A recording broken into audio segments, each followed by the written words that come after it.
Hi everyone, and welcome back to the Shannon Show.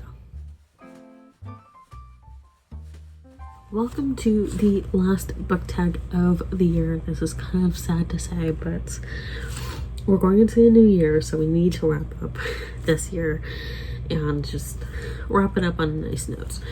So this is the end of the year book tag, and I think these are pretty much the same prompts that I used last year. I did add one extra one, just for like a little bit more cohesion and just for comparison for future years. So yeah, it's kind of sad that this is the last book tag of 2025, but it is what it is. I'm rocking my white Christmas sweatshirt that I got off of the TikTok shop last year. I do want another one, but at the same time I have a white Christmas shirt and I might as well get another white Christmas shirt if I haven't already by the time this video is up. We'll see how it all goes. So with all that said, let's get into these prompts. So there's going to be, I mean, you're not going to see it, but it might take me a second to like scroll up and down. So prompt 1 is books you started this year that you need to finish. For me, there's nothing that I can think of right now because I do tend to finish it pretty quickly. I am currently reading Malice. At least at the time I'm recording it, I'm pretty early on in the book. This might be on that list. This might be part of that, but I'm not recording this like way too far in advance, but I'm recording this a little bit in advance. So 1 second, 1 moment, please. But with how things went with the Bloodsworn series, which I absolutely love, I wouldn't be surprised. This one's like a lot thicker, not a lot thicker, a bit thicker than the individual books of that series. And with how that series went, I wouldn't be surprised if this carries over into 2025, but right now it's a little too early to tell, but I wouldn't be surprised if this makes it into 2026. I wouldn't be surprised if it made it into 2026. So the next prompt is a book to transition you into the next year. For me, like, I don't know what I said last year, I don't remember. For me, it's The Hobbit by J.R.R. Tolkien, because like I would recommend this in any and every season. I believe I have for my seasonal transition book racks. I would recommend this in any and every season because it fits. And just, this is like the perfect thing to start off the new year. It's on the shorter side. It's not super short. I mean, let's see.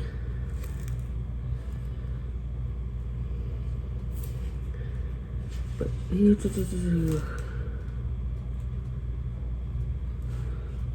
it's like 272 pages, at least this edition is. So it's not that long. It's under 300 pages. It's a nice little read, a nice low stakes story. I mean, there are some stakes in it, but it's low stakes and just a very nice, cozy comfort read. And then the next prompt is a new release you're still waiting for. There's nothing really that I can think of. 1 moment.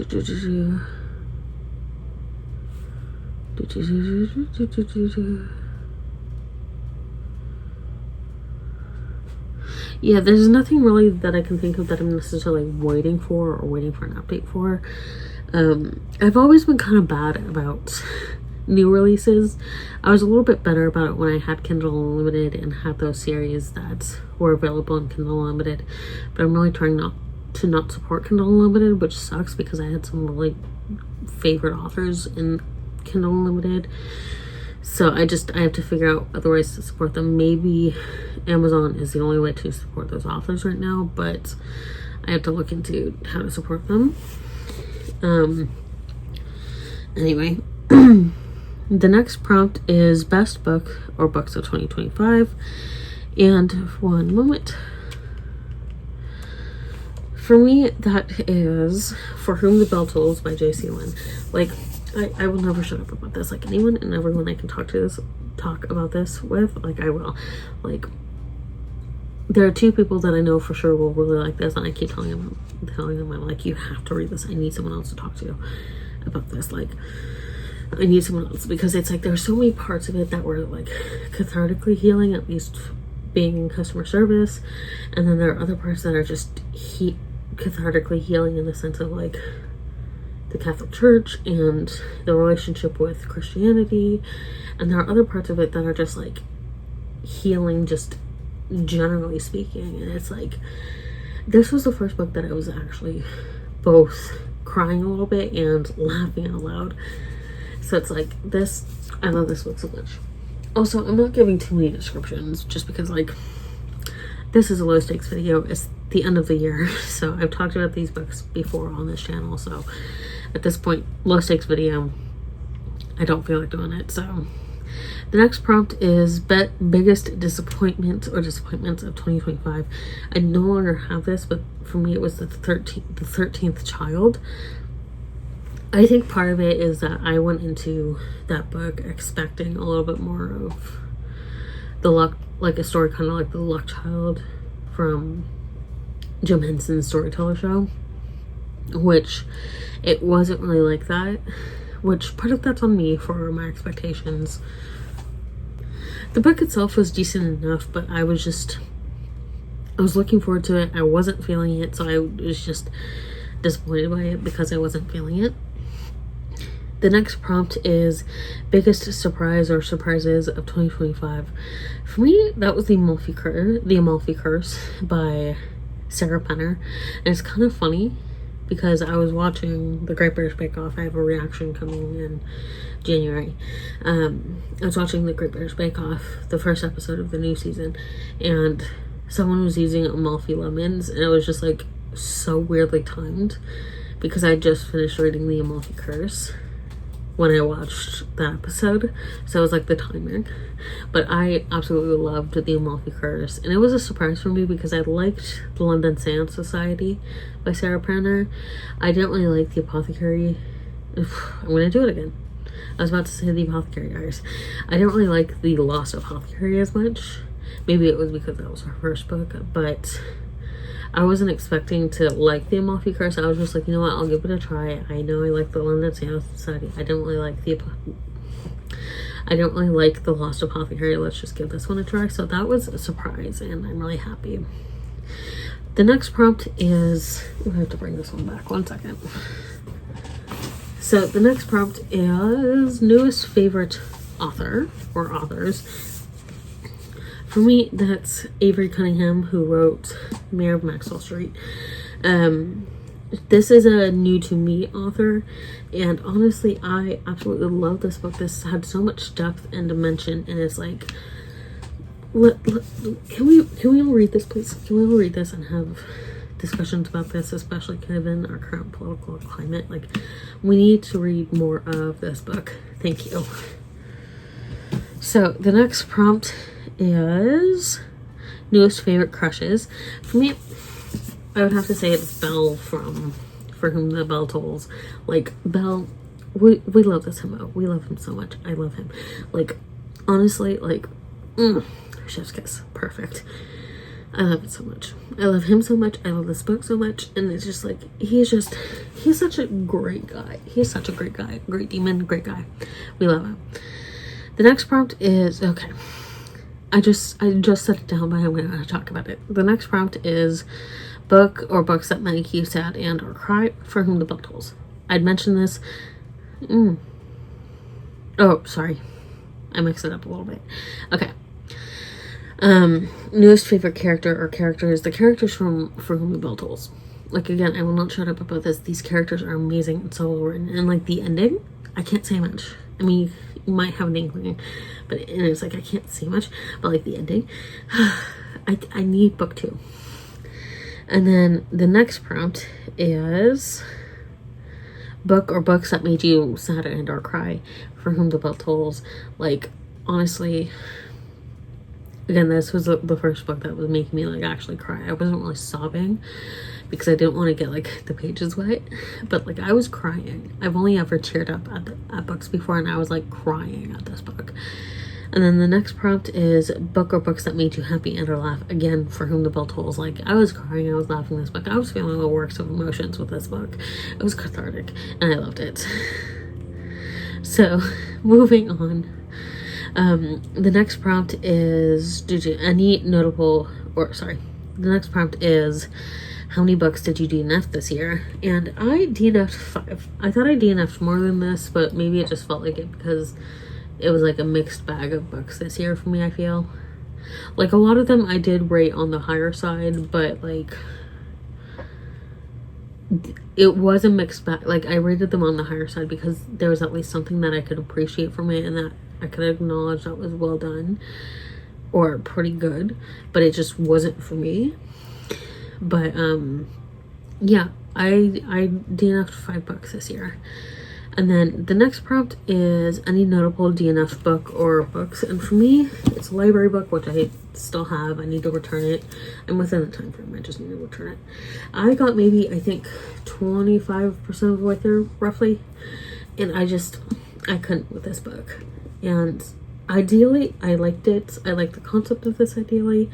I think it would have been better if I had read this a couple of years ago when I first added it to my TBR. It's just now, like, I'm not, like,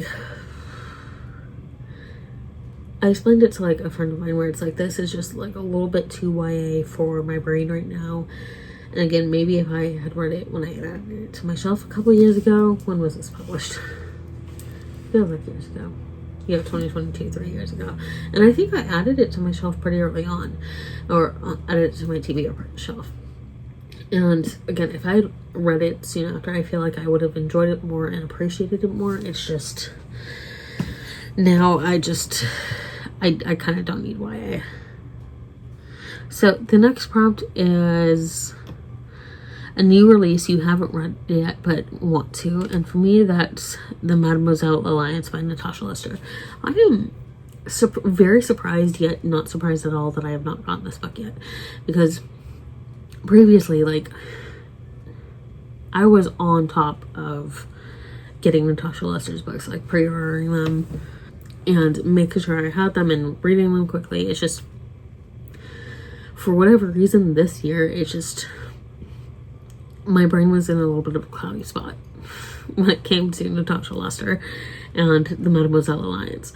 So it's just like, I have to get this book and I have to read it because it's like, I love her works and I know that I'm gonna like this one. So the next prompt is a book you read, a book you want to read before the end of the year. Like, I can't really think of anything specific for this one. A book you want to read before the end of the year. So it's just like, for me at this point, it's just like, I'm just reading whatever I can. And so it's just like, any book that I can read before the end of the year, by the end of the year, that's what I want to read before the end of the year. And then the next prompt is a book you think could still shock you and become your favorite of the year. Now, there's nothing really that I can think of specifically for this one, just because it's like, I've had even though earlier I said it was a little bit of a mixed bag, I've had a pretty decent year overall. Like, it has been a little bit of a mixed bag, but like, I've had a pretty decent year, and honestly, I don't think anything will top For Whom the Bell Tolls this year. Like, I don't think anything will top that, honestly. And then the next prompt is, did you accomplish your 2025 reading goal? If not, it's okay, perfectly okay. I did not. Again, this is a little bit in advance, so I don't know exactly how many books I read for 2025. That's down below in the description. But again, I didn't meet mine, and that's fine. And I accepted that a while ago, that I most likely wouldn't hit my goal for this year. I have a video planned for maybe like January, February-ish, like January and into February, talking about how I am trying to redefine my reading goal. Because I have my video where I'm talking about redefining my TBR pile, so it's like, I want to kind of go on the flip side of that and talk about how I'm trying to redefine my reading goal. But it's okay if you don't complete your reading goal. Like, at the end of the day, as long as you're reading, that's what counts. I've talked about that. I've said that quite a few times in many videos. At the end of the day, if you're reading, that's what counts. So the next prompt is, did you have any other reading goals for 2025? I think there were some that I started, but things just were so emotionally and mentally crazy for me that I just stopped those reading challenges. I think there was one where it was like a 1 book per month challenge. There might have been like a genre one at some point, but I did stop that after a little while, just because again, like things were just so crazy for me. And then the next prompt is your 2026 reading goal. If you know it's for me, I'm gonna take it down another peg. I'm gonna do 90 books for 2026. And again, like, it is okay if you're not reading 10 books a year. It's not, geez. It's okay if you're not reading 20, 25, 30 books a year. If you're reading, like I said, if you're reading at the end of the day, that's what counts. And then the next prompt is any reading goals, any reading plans for 2026. For me, that's basically just reading as much as I can when I can and utilizing my library more, which so far I'm doing a pretty good job. So I just need to amp that up a little bit more in 2026. And then the last prompt is most anticipated book for 2026. Again, I'm really bad at keeping up with new releases. If anything, maybe book 2 for Whom the Bell Tolls. That's if book 2 is coming out in 2026. I'm not quite sure, but like that's the only one I can think of if it comes out in 2026. So that is the end of this book tag. I'm tagging anyone and everyone who wants to do it. You can do it in a comment down below, do your own video, but I'd love to know what your answers are. So thank you all for watching, and I'll see you all in my next video, which will be in January, like the second Friday of January, because I'm taking I'm taking this Friday off, and then I'm taking next Friday off for Christmas and New Year's. So it'll be the second Friday of January when I'll see you again. Thank you all for watching again, and I'll see you all in my next video.